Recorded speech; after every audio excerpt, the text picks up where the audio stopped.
The reigning champion does it again at the Strathmore Stampede. Kurt, let's talk about that race tonight. 1:13.93, fastest of the entire weekend, and you didn't even think you were going to make it off the fourth barrel there. Break it down for us.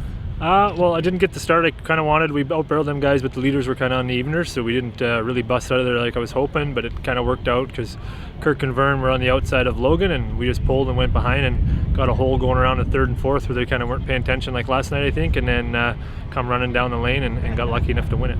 For anyone watching at home, it was an exciting finish to the race. Can you talk about just what's going through your mind when you have to see that gap and just go for it? Because I'm sure it's a split-second decision. Well, always is. I mean, I'm lucky enough that we're racing against guys like Vern and them who are paying attention, you know.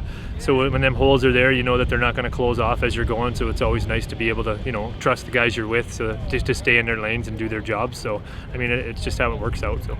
Tell me about the team you used today. I used the same outfit I used yesterday. Deputy Max, he's a second-year horse this year, and then Islegar's been around for a little while on the right lead, and Lucifer and Wick have been the mainstay on that wheel team for the last 3 years, so they've been part of all my championships, so it's nice to have them there for me.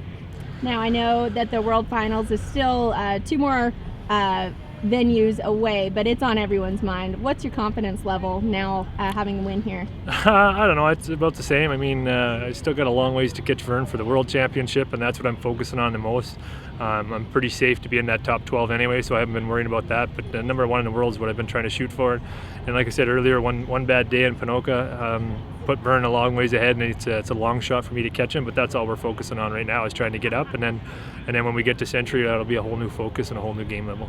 Is that something you've learned from experience with your past world titles, that it pays to come in the number 1 spot? Absolutely, anytime. I'd rather be the one chasing the other guy really sucks. I'm not a big fan of it. You know, when they're trying to catch you, that seems like that's when more mistakes happen, or guys just bobble a little bit because they have to take them chances.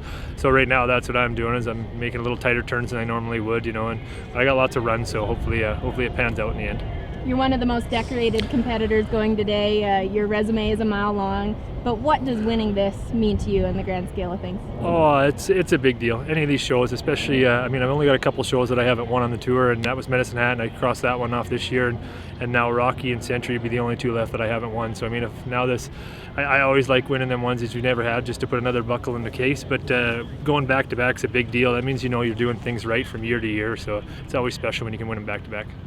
Well, congratulations on another win here. Thanks, I appreciate it.